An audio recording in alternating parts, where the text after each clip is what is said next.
अस्सलाम वालेकुम गाइस। जीअं त असीं वरी अॼु सिंधी बॉयज़ तव्हांजे साम्हूं हाज़िर थिया आहियूं हिकिड़ी नई शइ ॾेखारण जे करे। अगरि अमीं असां सां गॾु हूंदा आख़िर ताईं इंशाल्लाह अमीं हिकिड़ी नई शइ ॾिसंदा ऐं थोरो घणो हिस्टोरी जे बारे में ॿुधंदा। इंशाल्लाह अमीं इंजॉय कंदा। अचो मूंसां गॾु त तव्हांखे असीं अॼु वरी हिकिड़ी नई शइ जे बारे में ॿुधायूं ऐं नई शइ ॾेखारियूं।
जीअं त तव्हां असांजो ब्लॉग 2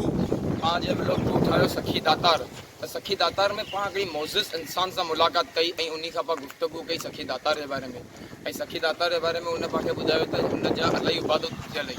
उन सां गॾु पाण उन हिकिड़ी ज़बरदस्त चीज़ जो उन ज़िक्र कयो त सखी दातार जो चुल्हो पचाइल आहे। जॾहिं असां उन बारे में ॾिठो ऐं असां सोचियो त यार चुल्हो पचाइल त आहे, पर आख़िरकार चुल्हो कहिड़ी जॻह ते पचाइल आहे। ऐं असां जॾहिं सर्च कयो उन जॻह जे बारे में, असां जॾहिं सर्च कयो त उहा जॻह असांखे मिली सखी दातार खां चंद किलोमीटर अॻियां 103 जे नाले सां मशहूरु हिकिड़ो शहर आहे। उन खां चंद किलोमीटर अंदरि सखी दातार जे चिल्ले जे नाले सां हिकिड़ी जॻह मशहूरु आहे ऐं ॾाढी ख़ूबसूरत जॻह आहे। छा तव्हां इमेजिन करे सघो था त उहा जॻह हिकिड़ी आम जॻह हूंदी या पंहिंजे हर व्लॉग वांगुरु उन में हिकिड़ी नई ख़ूबसूरती हूंदी, उन में हिकिड़ी नई हिस्ट्री हूंदी ऐं उन में कई राज़ दफ़न हूंदा।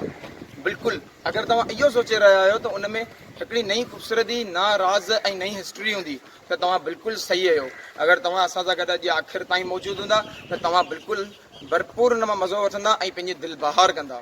अचो तव्हां असां सां गॾु त पाण सखी दातार जे चिल्ले जी थोरी विज़िट करियूं।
जीअं त तव्हांखे मुंहिंजे प्यारे भाउ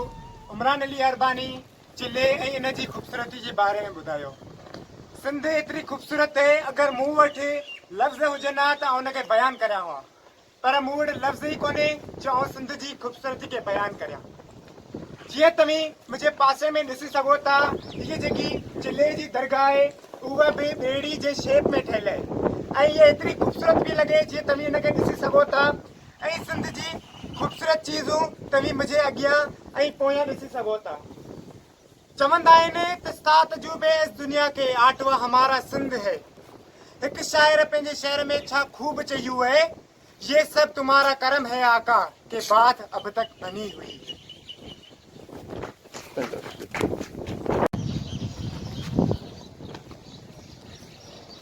जीअं त तव्हां ॾिसो कि असीं अॼु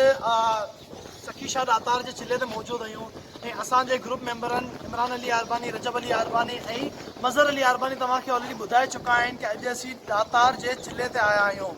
चिल्लो एक्चुअली हीअ दातार जो हिकिड़ो आस्थानु आहे जिते हुन चिल्लो पचायो हो, ठीकु आहे। ऐं चिल्लो जीअं सिंधी में चवंदा आहिनि कि 40 ॾींहंनि जो हिकिड़ो चिल्लो पचाइबो आहे, त हुनजी यादगार लाइ हिकिड़ी हिते मज़ार ठाही वई आहे ऐं ॾाढा ई ख़ूबसूरत नज़ारा आहिनि, ॾाढी ख़ूबसूरत दरगाह ठाहे वई आहे जेकी बिल्कुलु सिंधु दरिया जे पेट जेको तव्हां निकिरे थो, यानी सिंधु दरिया जो जेको पाणी आहे न बिल्कुलु पासे में हिकिड़े ॿेड़ीअ शेप में ठाही वई आहे। ऐं असीं पाण असांजा जेका ग्रुप मेंबर आहिनि हुन मां इलाही जेका ग्रुप मेंबर आहिनि हू पहिरियों मरतबा हिन नज़ारे ते आया आहिनि, हिन जॻह ते आया आहिनि। असीं इन लाइ करे आया आहियूं छो कि असीं तव्हांखे ॾेखारे सघूं ऐं तव्हां बि असां सां गॾु विज़िट करे सघो। अगरि तव्हां असांजी सखी दातार जी वीडियो न ॾिठी हुजे, व्लॉग न ॾिठो हुजे, त व्लॉग नंबर 2 मथे डिस्क्रिप्शन में मथे लिंक में हूंदो, हुन लिंक क्लिक करियो, असांजो सखी दातार जो व्लॉग नंबर 2 बि ॾिसो ऐं अचो त तव्हांखे असीं हिते ई ख़ूबसूरती ॾेखारियूं। ऐं हिकिड़ी इन ॻाल्हि तव्हां सां कंदोसि कि जेका हीअ पंहिंजा जेका बुज़ुर्ग हुआ, जेका पीर हुआ, जे इबादतूं कयूं आहिनि, ठीकु आहे, त इन खे अलामा इक़बाल पंहिंजी हिकिड़ी शाइरी में पंहिंजे हिकिड़े शहर में छा ख़ूब फरमाए थो, छा ख़ूब बयानु करे थो कि मिटा दे अपनी हस्ती को अगर कुछ मुकाम चाहे, मिटा दे अपनी हस्ती को अगर कुछ मुकाम चाहे, कि दाना खाक में मिलके ही गुलो गुलजार होता है, कि पंहिंजी हस्ती खे मिटाए छॾियो अगरि कहिड़े मुक़ाम ते पुॼणु था चाहियो, छो कि हिकिड़ो दाणो जेको हूंदो आहे उनखे पाण जॾहिं ज़मीन में विझंदा आहियूं तॾहिं हू पोखिजी करे पूरो हिकिड़ो बाग़, पूरो हिकिड़ो वण, पूरी हिकिड़ी ॿली थींदी आहे। अचो तव्हांखे अंदरि विज़िट करायूं ऐं असीं पाण वञी पहिरीं वारी अंदरि वञणु था चाहियूं कि अंदरि छा आहे ऐं केतिरी ख़ूबसूरती आहे। अचो पाण गॾिजी विज़िट करियूं।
असांजा सिंधी भाउ, प्यारा सिंधी भाउ ऐं प्यारी सिंध, जीअं तव्हां ॾिठो कि असां तव्हांखे ॾेखारिया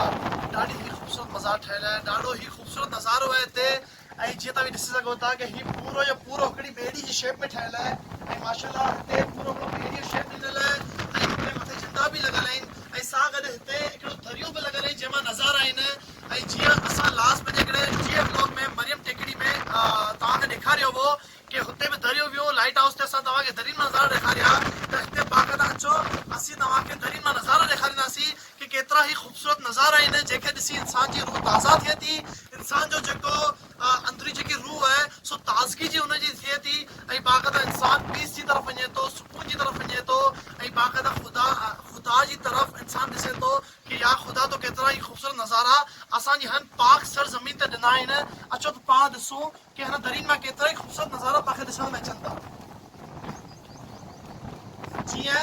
हिन दरी में पाण ॾिसूं था कि केतिरा ई ख़ूबसूरत नज़ारा आहिनि, बाक़ाइदा हिते पाणी जो हिकिड़ो वेलो तव्हांखे ॾिसण में अचे थो। इहो सिंधु दरिया आहे, अगरि तव्हांखे न ख़बर हुजे त तव्हांखे ॿुधायां थो कि हीउ बाक़ाइदा हिकिड़ो सिंधु दरिया जो पेट आहे जितां बाक़ाइदा जेका मछेरा आहिनि सो पंहिंजो कारोबार हलाईंदा आहिनि, मच्छियूं बि चलींदा आहिनि ऐं बाक़ाइदा इहो हिन दरगाह जे बिल्कुलु हेठां खां वहे पियो ऐं एतिरो ई ख़ूबसूरत नज़ारो जो तव्हां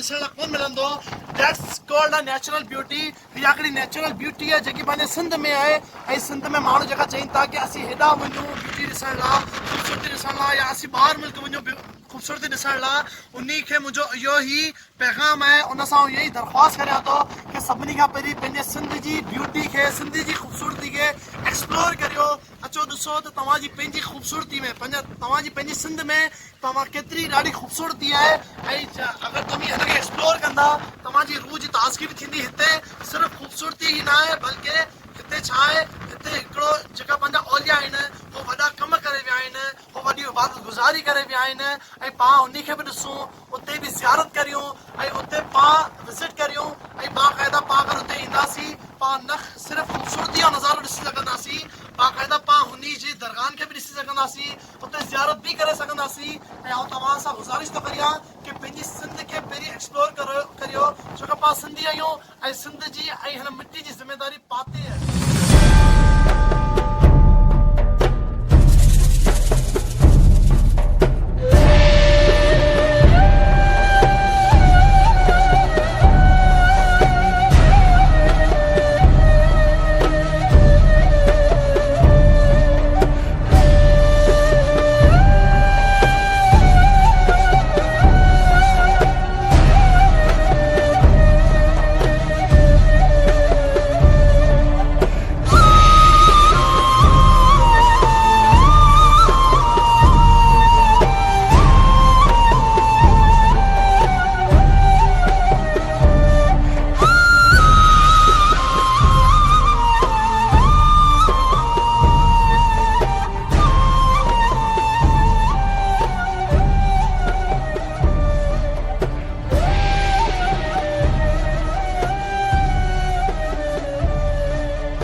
जीअं तव्हां ॾिसो की असांजे दातार जिले ते विज़िट कयो अगरि तव्हांजो सपोर्ट असां सां गॾु बरक़रार हूंदो त असीं वाइदो करियूं था की तव्हांखे नई नई जॻहियुनि ते अञा विज़िट कराईंदासीं अगरि तव्हांखे असांजी इहा वीडियो पसंदि आई आहे त हेठि ॾिनल सब्सक्राइब जे बटन खे हिट करियो सब्सक्राइब करियो सां गॾु बेल आइकन जे बटन खे हिट करियो ऐं लाइक करियो कमेंट करियो ऐं शेयर करियो असांजे हिन वीडियो खे ताकी वधि मां वधि माण्हू असांजी वीडियो ॾिसी सघनि ऐं असांखे सपोर्ट करे सघनि तव्हांजो शुक्रिया